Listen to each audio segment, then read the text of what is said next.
चलो, last lecture में हम लोगों ने देखा था स्नेल्स लॉ। ठीक है, स्नेल्स लॉ देखा था, sine i by sine r equal to mu एक कांस्टेंट होता है। वैसे ही फिर हम लोगों ने देखा स्नेल्स लॉ के बाद देखा हम लोगों ने फिर refractive index in terms of speed of light, refractive index in terms of wavelength. ठीक है, रिलेटिव रिफ्रैक्टिव इंडेक्स देखा था, फिर μ2 by μ1 equal to v1 by v2। वैसे ही एब्सोल्यूट रिफ्रैक्टिव इंडेक्स देखा था विद रिस्पेक्ट टू वैक्यूम। अपने को पता है क्या रिफ्रैक्टिव इंडेक्स ऑफ वैक्यूम क्या होता है, 1 होता है। ठीक है, वो सब इंफॉर्मेशन को लेकर के अब अपन क्या करते हैं, न्यूमेरिकल सॉल्व करते हैं। अब देखो, न्यूमेरिकल सॉल्व करने में पहली बात क्या है कि अपने को ना कुछ एंगल्स पता होना चाहिए, जैसे sine 30 degree, sine 45 degree, sine 53 degree. ठीक है, sine 60 degree, sine 90 degree, sine 0 degree, ये सब अपने को पता होना चाहिए। क्योंकि देखो, ये जो सारे साइंस है, बेसिक मैथमेटिक्स है। एक तो ट्रिग्नोमेट्री मैथ्स में बता दिया गया है तुम्हें। दूसरा क्या है कि मेरा जो फर्स्ट लेक्चर मोशन का, उसमें भी मैं बेसिक मैथमेटिक्स से पहले स्टार्ट किया हूँ, तो वहाँ पर भी जा करके देख सकते हो, या तो फिर अपने से तुम्हें पता होना चाहिए। पर साइन का एंगल पता होना चाहिए। क्यों? क्योंकि स्नेल्स लॉ में sine of angle of incidence upon sine of angle of refraction होता है। तो अगर अपने को साइन का वैल्यू नहीं पता होगा तो क्या होगा, प्रॉब्लम हो जाएगा। ठीक है, तो फिर देखते हैं, एक एक करके प्रॉब्लम देखते हैं। पहले इसका सॉल्यूशन देखते हैं, पहले ये वाला का सॉल्यूशन देखते हैं। 1 2 1 का सॉल्यूशन देखो, पहला क्या है, a ray of light travelling in air is incident on a plane surface of a transparent medium. अपने को क्या करना है, क्वेश्चन को पहले आराम से प्लॉट कर लेना है, फिर इन्फॉर्मेशन क्या दिया हुआ वो लिख लेना है। उसके बाद फिर क्या है, अपने को बस फॉर्मूला लिखना है, उसको लगाना है, बस बहुत सिंपल है। ठीक है, अपन करते हैं साथ साथ। A ray of light traveling in air is incident on a plane surface of a transparent medium. The angle of incidence is 45 degree. जैसे मान लो एक रे इंसिडेंट किया, एंगल ऑफ इंसिडेंस कितना बताया, 45 degree, and angle of refraction is 30 degree. मतलब angle of refraction कितना बनाया, 30 degree. अब देखो, ये तो क्लियर हो गया कि लाइट रे डेंसर से रेयर से डेंसर मीडियम में गया। ठीक है, टुवर्ड, अगर डेंसर मीडियम में जाता है तो क्या होता है, टुवर्ड्स नॉर्मल बेंट होता है। अब देखो, जाना था 45 एंगल पे, हो गया 30, इसका मतलब क्या हुआ, डेंसर मीडियम में गया। ये क्लियर हो गया। Find the refractive index of the medium. अब देखो, एयर का रिफ्रैक्टिव इंडेक्स क्या होता है, म्यू एयर क्या ले लो, 1। तो इसका रिफ्रैक्टिव इंडेक्स ऑफ मीडियम अपने को निकालना है। ठीक है, अब देखो, अपने को बाय स्नेल्स लॉ पता है, बाय स्नेल्स लॉ। अब देखो, एंगल ऑफ इंसिडेंस कितना दिया हुआ है, 45 डिग्री। एंगल ऑफ रिफ्रैक्शन कितना दिया हुआ है, 30 डिग्री। लगाते हैं, देखो स्नेल्स लॉ कैसे लगाते हैं, μ1 sine I equal to μ2 sine R. ठीक है, इसमें कैसे लगाते हैं, देखो μ1 इस मीडियम का refractive index into sine of angle of incidence, इसी मीडियम का इंसिडेंस एंगल, फिर μ2 साइन ऑफ इसका एंगल। समझ रहे हो, मतलब μ1 लिखो, इसका रिफ्रैक्टिव इंडेक्स लिखो, और फिर साइन के साथ इसी मीडियम का जो एंगल ऑफ इंसिडेंस है उसको साइन के साथ मल्टीप्लाई कर दो। फिर नीचे जाओ, μ2 मतलब इसका रिफ्रैक्टिव इंडेक्स लिखो, और साइन के साथ यहाँ जो एंगल ऑफ रिफ्रैक्शन है उसको मल्टीप्लाई कर दो। 2-3 एग्जाम्पल करेंगे, क्लियर हो जाएगा। तो देखो, μ1 कितना है, μ1 है, एयर का रिफ्रैक्टिव इंडेक्स 1 बाय डिफ़ॉल्ट होता है, sine I sine 45 degree equal to μ2 sine R. अपने को निकालना है क्या, रिफ्रैक्टिव इंडेक्स ऑफ मीडियम, μ2 निकालना है, अपने को नहीं पता है, म्यू मीडियम लिख लो इसको। ठीक है, μ2 क्या है, म्यू मीडियम। यहाँ पे देखो, साइन रिफ्रैक्शन कितना, 30 डिग्री एंगल ऑफ रिफ्रैक्शन। तो देखो, यहाँ से सॉल्व करो, तो साइन 45 अपने को पता है क्या होता है, 1/√2 equal to mu m. Sine 30 क्या होता है, 1/2। ठीक है, तो इसको जब सॉल्व करोगे तो रिफ्रैक्टिव इंडेक्स ऑफ मीडियम आ जाएगा, इधर मल्टीप्लाई हो जाएगा ये 2, तो 2/√2, या फिर आ जाएगा √2। अब देखो, √2 इंटू √2 2 होता है, तो एक √2 कैंसिल हो गया, तो क्या आ गया, √2। तो मतलब इसका रिफ्रैक्टिव इंडेक्स कितना आ गया, √2। इसको नोट कर लो। ठीक है, बहुत सिंपल है। अब सेकंड देखते हैं।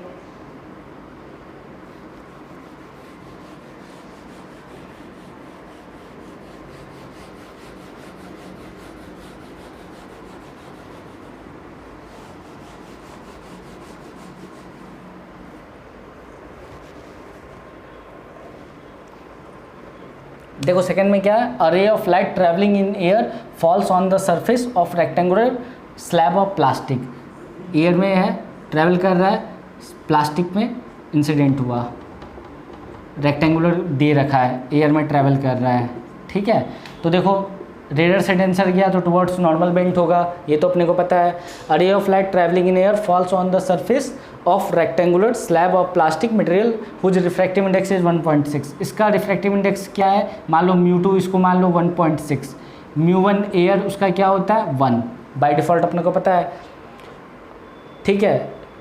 एंगल ऑफ इंसिडेंस, ये देखो एंगल आई क्या दे रखा है 53 डिग्री, ये एंगल दे रखा है 53 डिग्री। एंगल ऑफ रिफ्रैक्शन अपने को ये एंगल पता करना है कितना है, ठीक है।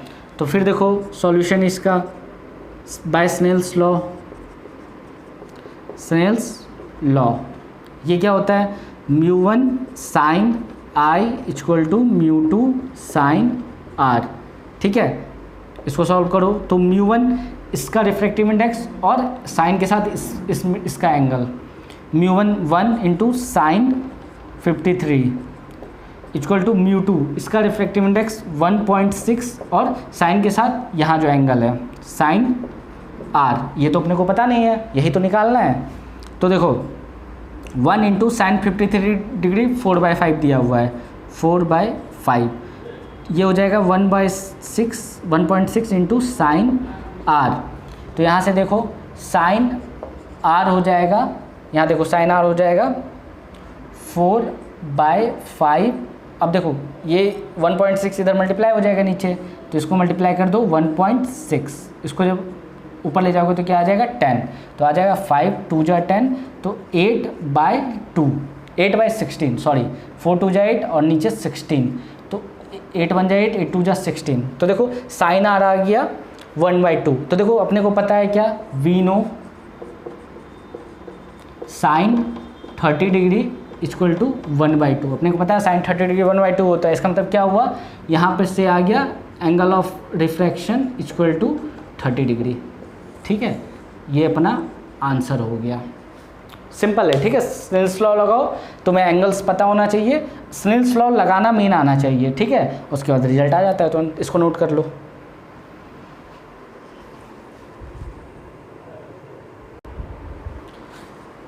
अब देखो इस प्रॉब्लम में सॉल्यूशन, दूसरा मार्कर ले लेते हैं। देखो find the refractive index of glass with respect to water, मतलब refractive index of glass with respect to water, ठीक है। मतलब μg/W glass with respect to water, तो देखो μg/μW ऐसे लिख सकते हैं इसको। अब देखो the refractive index of these with respect to air, मतलब एब्सोल्यूट रिफ्रैक्टिव इंडेक्स दे रखा है, मतलब μg ए कितना दिया हुआ है 3/2, μW/A water with respect to air कितना दिया हुआ है 4/3, ठीक है। ये दोनों दिया हुआ है, तो अपने से पूछ रहा है क्या कि ना glass with respect to water निकालो। Glass with respect to air दिया हुआ है 3/2, वाटर विद रिस्पेक्ट टू, ठीक है, water with respect to air दिया हुआ है 4/3। तो अपने को निकालना है glass with respect to water. तो μg मतलब ये बेसिकली क्या दिया हुआ, μg ही दिया हुआ है, क्योंकि एयर का क्या होता है रिफ्रैक्टिव इंडेक्स, वैक्यूम का दोनों का 1 होता है, तो 1 से डिवाइड कर दो कोई मतलब नहीं। Water with respect to air 1 से डिवाइड कर दो कोई मतलब नहीं, तो ये μW हो गया। तो बस वहाँ वैल्यू पुट कर दो। μg कितना है 3/2, μW कितना हुआ 4/3। इसको सॉल्व करोगे तो कितना आ जाएगा 3/2 इंटू अपोजिट होगा तो क्या होगा 3/4, तो क्या आ जाएगा 9/8 या फिर 9:8, ठीक है। ये अपना आंसर हो गया, मतलब जो आंसर हो गया क्या हो गया, निकालना क्या था, the refractive index with of these with respect to air इतना, तो निकालना था refractive index of glass with respect to water, ठीक है। Refractive index of glass with respect to water 9:8 आ गया। अब देखो सेकंड,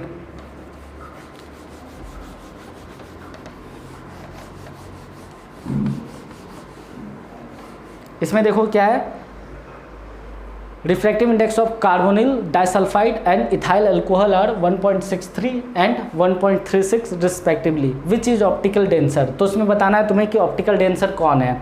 अब देखो optical denser optical raider medium तो बता रखा है, जिसमें स्पीड ऑफ लाइट ज़्यादा होता है ऑप्टिकल रेडर, जिसमें स्पीड ऑफ लाइट कम हो जाता है उसको क्या कहते हैं, ऑप्टिकल डेंसर। तो यहाँ पे देखो कार्बोनिल डाइसल्फाइड का दिया रखा है 1.63 और इथाइल अल्कोहल का दे रखा है 1.36। तो बताओ कौन ज़्यादा है, 1.63। तो क्या है, जो refractive index of carbonyl disulphide क्या है, उसका ज़्यादा है रिफ्रैक्टिव इंडेक्स, तो वो क्या हो जाएगा, ऑप्टिकल डेंसर हो जाएगा। तो अपना आंसर क्या हो गया, कार्बन डाइसल्फाइड। ठीक है, अब इसका सॉल्यूशन देखते हैं। Find the refractive index of air with respect to water, मतलब refractive index of air with respect to water, ये कैलकुलेट करना है। अब देखो ये कैलकुलेट करना है, गिवन क्या है, गिवन है अपने पास वेलोसिटी इन वाटर दे रखा है, ठीक है ना, वेलोसिटी इन वाटर दे रखा है। तो VW क्या है, वेलोसिटी इन वाटर, वो कितना दे रखा है 2.25 इंटू 10⁸ मीटर पर सेकेंड। अब देखो वेलोसिटी इन एयर कितना होता है, वो स्पीड ऑफ लाइट के बराबर होता है 3 इंटू 10⁸ मीटर पर सेकेंड, ये अपने को याद होना चाहिए। अब देखो अपने को ये फार्मूला भी याद है रिलेटिव रिफ्रैक्टिव इंडेक्स से, μ2/μ1 इक्वल टू V1/V2, ये होता है, उल्टा करना पड़ता है, μ2/μ1 इक्वल टू V1/V2। वैसे ही देख लो एयर वाटर है तो लिखेंगे μA/μW equal to VW/VA। Analogy देखो समझो, 2/1 1/2, तो A/W W/A, इसको यहाँ पे पुट कर दो। तो देखो μA/μW, या फिर इसको ऐसे भी देख सकते हैं μA/W refractive index of air with respect to water, ऐसे रीड करते हैं इसको। अब देखो इसका देखो स्पीड ऑफ लाइट इन, यहाँ पे क्या लिखेंगे वाटर, वो कितना है 2.25 इंटू 10⁸, और speed of light in air इधर लिखेंगे, यहाँ देखो 3 इंटू 10⁸। इसको सॉल्व करो तो देखो 10⁸ कैंसिल हो गया, इसको सॉल्व करोगे तो डेसिमल हटाओगे तो नीचे क्या आ जाएगा, 2 0 आ जाएगा। तो बेसिकली हो गया 225/300। इसको सॉल्व करो तो 5 4 जा 5 5 5 6 जा 5 9 5 12 3 3 जा 3 4 जा 12, तो ये आ गया 3/4। ठीक है, तो अपना आ गया refractive index of air with respect to water आ गया 3/4 या फिर 3:4। इसको भी नोट कर लो।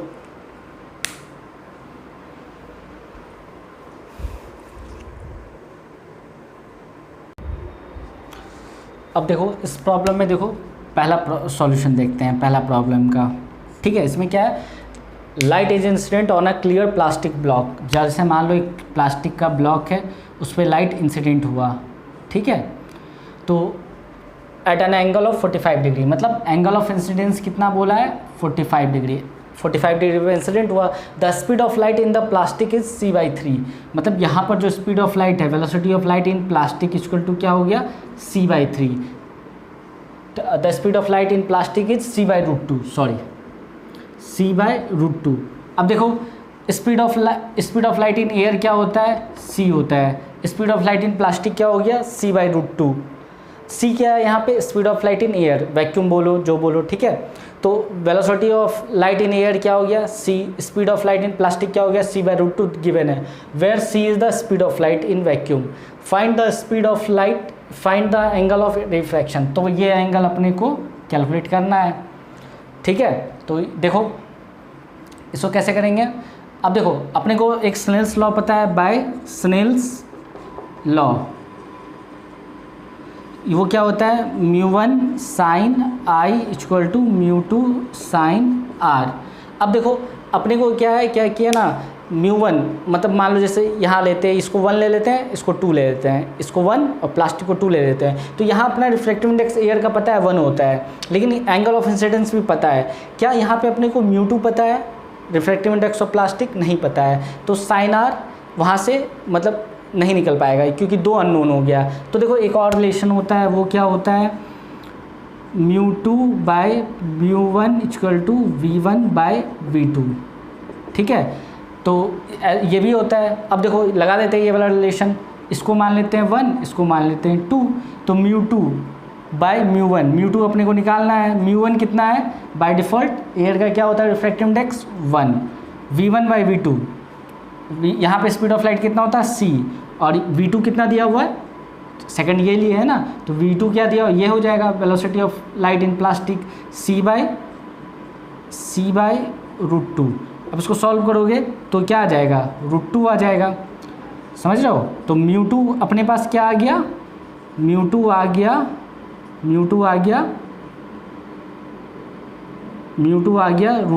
अब ये μ2 यहाँ पे पुट कर दो, तो देखो μ1 कितना हो जाएगा 1 साइन 45 डिग्री, देखो μ1 तो एयर है, refractive index 1 into sine of angle of incidence, μ2 आ गया यहाँ से √2 into sine of angle of refraction, ऐसे ही स्नेल्स लॉ लगाते हैं। तो μ2 लिख दो √2 इंटू साइन r। अब देखो साइन 45 डिग्री कितना होता है 1 by √2 equal to √2 sine r। तो यहाँ से देखो साइन r कितना हो जाएगा, साइन r हो जाएगा 1 बाय 2, या फिर एंगल r इक्वल टू कितना हो जाएगा 30 डिग्री। अपने को पता है क्या किया ना, साइन 30 डिग्री कितना होता है 1 बाई 2 होता है, तो एंगल ऑफ रिफ्रैक्शन कितना हो जाएगा 30 डिग्री। इसको नोट कर लो।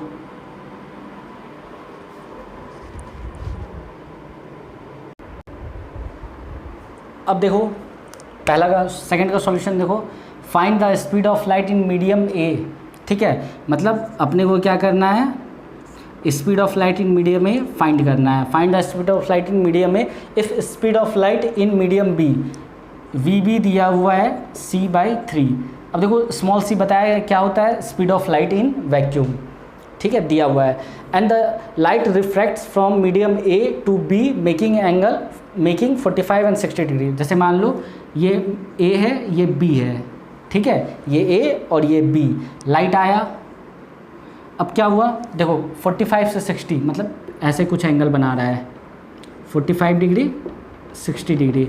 इसका मतलब क्या है, यहाँ पे देखो एक तो कंफर्म बात हो गया है कि एंगल ऑफ इंसिडेंस कितना है 45 डिग्री, एंगल ऑफ रिफ्लेक्शन क्या 60 डिग्री, मतलब लाइट डेंसर से रेयर मीडियम में जा रहा है। ठीक है, जब रेयर से डेंसर में जाता है तो क्या होता है, टुवर्ड्स नॉर्मल बेंट होता है, जब डेंसर से रेयर में जाता है तो अवे फ्रॉम नॉर्मल बेंट हो रहा है विद द नॉर्मल। अब देखो अपने पास इतना ही इन्फॉर्मेशन है, एंगल ऑफ इंसिडेंस दिया हुआ है, एंगल ऑफ रिफ्रैक्शन दिया हुआ है, और speed of light in B, यहाँ पे वी वी दिया हुआ है, वी वी अपने को दिया हुआ है c/3। अपने को निकालना क्या है, स्पीड ऑफ लाइट इन ए निकालना है। तो देखो इसके लिए क्या है, अपने को फॉर्मूला पता है क्या, कि वो क्या होता है, जैसे मान लो mu B by mu A, ठीक है, ऐसे लिखो mu A by mu B equal to V B by V A. ठीक है, ये फार्मूला होता है, अपने को पता है mu A by mu B equal to V B by V है। वैसे ही mu two by mu one equal to V one by V two, उल्टा लिखते हैं ये। अब यहाँ पे क्या है कि अपने को रिफ्रैक्टिव इंडेक्स पता नहीं है, समझ रहे हो, ना म्यू ए पता है ना म्यू बी पता है, अपने को वी ए पता है, सॉरी वी बी पता है, ये पता है, ये नोन है अपने को, ये नोन नहीं है, ये नोन नहीं है, ये नोन नहीं है, ये 3 अननोन है, तो ये अपन नहीं निकाल पाएंगे। दिया है क्या म्यू ए म्यू बी, नहीं दिया है। ठीक है, तो अपन क्या करते हैं, फिर स्नेल्स लॉ लगाते हैं। स्नेल्स लॉ लगाओ, बाय स्नेल्स लॉ। अगर मान लो ये दिया रहा था तो एक बार में अपने को वी बी पता चल रहा था, वी ए पता चल रहा था। अब देखो स्नेल्स लॉ क्या होगा, mu A sine I equal to mu B sine R. ठीक है, तो देखो म्यू ए क्या है अपने को निकालना है, म्यू ए साइन आई कितना हो जाएगा, sine 45 degree equal to mu B, यहाँ म्यू बी लिया, साइन आर कितना है, साइन 60 डिग्री। अब देखो mu A by mu B क्या हो जाएगा, mu A by mu B equal to sine 60 by sine 45 degree, sine 60 by sine 45 degree. अब देखो साइन 60 कितना होता है, अपने को पता है वो होता है √3/2, और साइन 45 क्या होता है 1/√2। ठीक है, साइन 60 क्या होता है √3/2 और साइन 45 होता है। तो इसको सॉल्व करेंगे तो √3/2 यहाँ आ जाएगा √2/1। अब देखो √2 से ये √2 नीचे आ जाएगा तो रिजल्ट कितना आ गया √3/√2। अब देखो μa/μb आ गया। ठीक है, यहाँ से देखो μa/μb कितना आ गया √3/√2।